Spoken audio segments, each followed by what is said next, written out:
புறநானூறு பாடல்ல இது இரண்டாவது கதை. இது ஒரு வாழ்வா?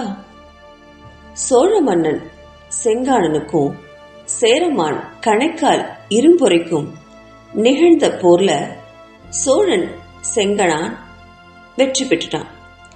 தோற்றுப்போன கணைக்கால் இரும்பொறைய சிறை பண்ணி சோழ நாட்டின் தலைநகர்ல இருக்கிற குடவாயில் தோட்டத்து சிறைச்சாலையில அடைச்சு விட்டான். பெரும் வீரனான சேரமான கைதியாக்கி தன் சிறையில கொண்டு வந்து அடைச்சதுனால இணையற்ற பெருமிதம் கொண்டிருந்தான் செங்கனான். செங்கனான் கொண்ட பெருமிதத்திற்கு காரணம் இருந்தது. பிறர் எவருக்குமே அடிப்பணைய விரும்பாமல் சுதந்திரமா ரொம்ப பெரிய அரசனா தன்மான பண்பிற்கே இருப்பிடமாய் வாழ்ந்த சேரனதான் ஒருவன் அடக்கி வச்சிருக்கான் அப்படிங்கிறது அவனுக்கு பெருமையான விஷயம்தானே. சேரமான் கணைக்கால் இரும்பொறையே மானத்திற்காக வாழ்வது, அதற்கு அழிவு வந்தால் வீழ்வது அப்படிங்கிற உறுதியோட கொள்கை இருக்கிறவன். குடவாய் கோட்டத்து சிறைச்சாலையில அடைப்பட்டதுக்கு அப்புறமா ஒரு நாள் தன்னுடைய உயரிய கொள்கையை நிரூபித்தும் காட்டிட்டான் அவன்.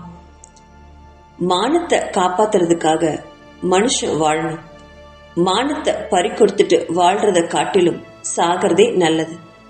இந்த உண்மைய தன்னோட உயிரை கொடுத்து நம்ம நாட்டுக்கே அறிவுறுத்தி விட்டு போனவன் இரும்பொறை. அந்த நிகழ்ச்சி தான் இந்த கதை.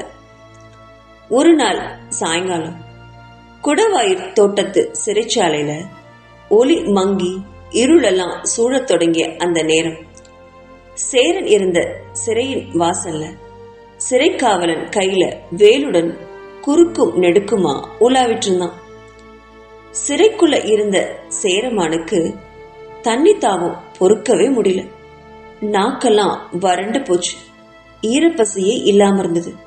விக்கல் எடுத்துச்சு. தாகம் கோரமா உருவெடுத்து அவனை கொல்ல தொடங்குச்சு. சிறைக்குள்ள தண்ணி இல்ல. காவலாளின் கிட்ட வாய் திறந்து கேட்கவே கூடாதுன்னு நினைச்சிருந்தான் அவன். அவங்க கிட்ட கேட்கறது ரொம்ப அசிங்கம். கேட்டதுக்கு அப்புறம் அவங்க தண்ணி இல்லைன்னு சொல்லிட்டாலோ அதை விட அசிங்கம் அப்படின்னு நினைச்சு ரொம்ப பொறுத்துக்க முயற்சி பண்ணான் அவன்.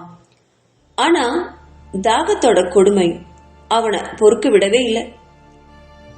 சிறை கதவுல ஓரமா போய் நின்னுக்கிட்டு, காவலர்களை, தண்ணி தாவும் என ரொம்ப கஷ்டப்படுத்துது, வேதனை தாங்கவே முடியல, கொஞ்சம் குடிக்கிறதுக்கு தண்ணி வேணுமே அப்படின்னு வறண்ட குரல்ல ரொம்ப கெஞ்சி கேட்டுக்கிட்டான் அவன்.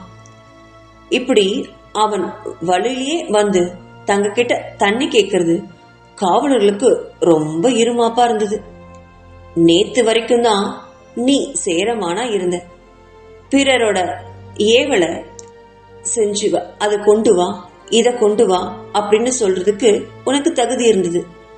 ஆனா இன்னைக்கு நீ எங்களுக்கு ஒரு சாதாரண கைதி.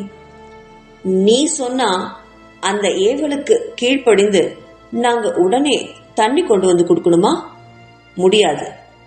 தோத்து போன உனக்கு தண்ணீர் ஒரு கேடா அப்படின்னு கூறிய ஈட்டியை சொருகிறது மாதிரி சொற்களை அவனுக்கு மறுமொழியா சொன்னான் அந்த காவலாளி.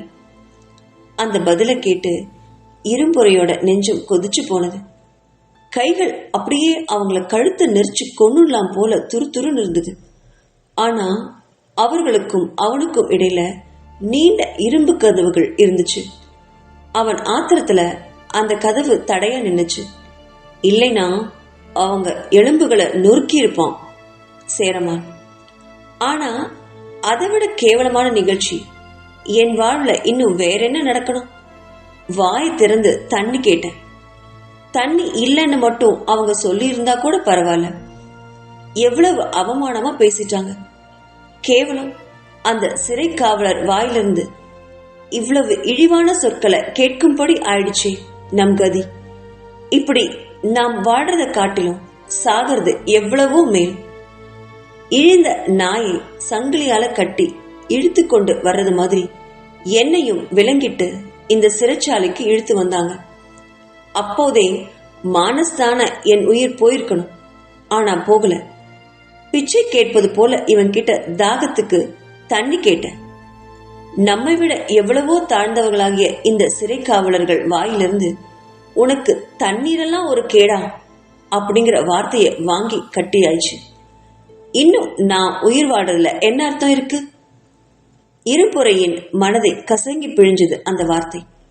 வாழ்வதா இறப்பதா அப்படிங்கிற கேள்வி.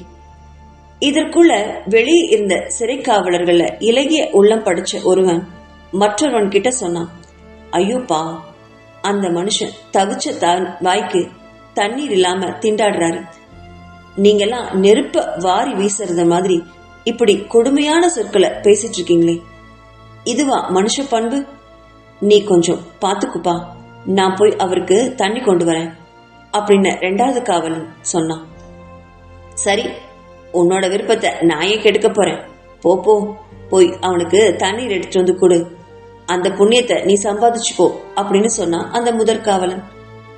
இரக்கமுள்ள அந்த காவலன் ஒரு குவளை நிறைய தண்ணீர் எடுத்துட்டு வந்து சிறை கதவை திறந்து இரும்பொறையில் இருக்கக்கூடிய அந்த அறைக்குள்ள போய் குவளையை நீட்டினான். இரும்பொறை உயிர் வேதனையோடு மகா பயங்கரமாக விக்கிட்டு இருந்தான். இன்னும் கொஞ்ச நேரத்துல அவனுக்கு தண்ணீர் குடிக்காமல் இருப்பானாயின் உயிரே போனாலும் போயிடும். அவ்வளவு கோரமான நீர் வேட்கை. ஆனா அந்த நிலையிலும் கூட காவலன் நீட்டிய தண்ணீர் குவளைய அவன் வாங்கிக் கொள்ள மறுத்தே விட்டான். காவலனே, உன்னோட அன்புக்கு ரொம்ப நன்றி. உயிரை விட மானத்தையே பெருசா நான் நினைக்கிறேன். நீ கொடுக்கிற இந்த தண்ணிய வாங்கி நான் குடிச்சிட்டா இப்ப இருக்கிற மரண அவஸ்தையிலிருந்து என் உயிர் பிழைச்சிருந்தான். ஆனா என்னைக்காவது ஒரு நாள் எப்படியும் போக போற இந்த உயிர் மானத்தை காப்பாத்துறதுக்காக இன்னைக்கே போயிடுச்சுனா இப்போ என்ன குறைஞ்சு போச்சு? கேவலம். பிச்சைக்காரன் பிச்சை கேட்கறது மாதிரி மனசே இல்லாம உங்ககிட்ட தண்ணீர் கேட்டு நான் பட்ட அவமானம் போதும் அப்படின்னு சொன்னான். அரசே, தாங்கள் ரொம்ப ஆபத்தான நிலையில இருக்கீங்க, இப்போ இந்த தண்ணி குடிக்காட்டி அப்படின்னு இழுத்தான் அந்த காவலாளி. என்னாகும்? உயிர் தானே போகும். அப்படியே போயிட்டு போகுது, பரவாயில்ல.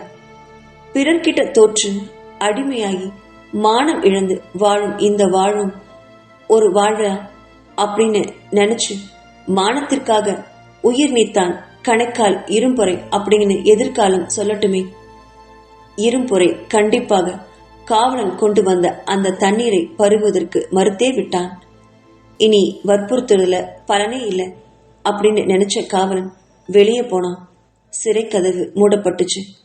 கதவு மூடப்பட்ட ஒளியோடு உள்ள இருந்து ஈனஸ்வரத்துல விக்கல் ஒளியும் கேட்டுச்சு. அரை மணி நேரத்துக்கு அப்புறம் சிறைக்குள்ள இருந்து விக்கல் ஒளி வர்றது நின்னு போச்சு. உள்ள விளக்கேற்றுவதற்கு வந்த காவலன் ஒருவன் இருள கணைக்கால் இரும்பொறையின் சடலத்தை எடுத்து வெளியில வச்சான்.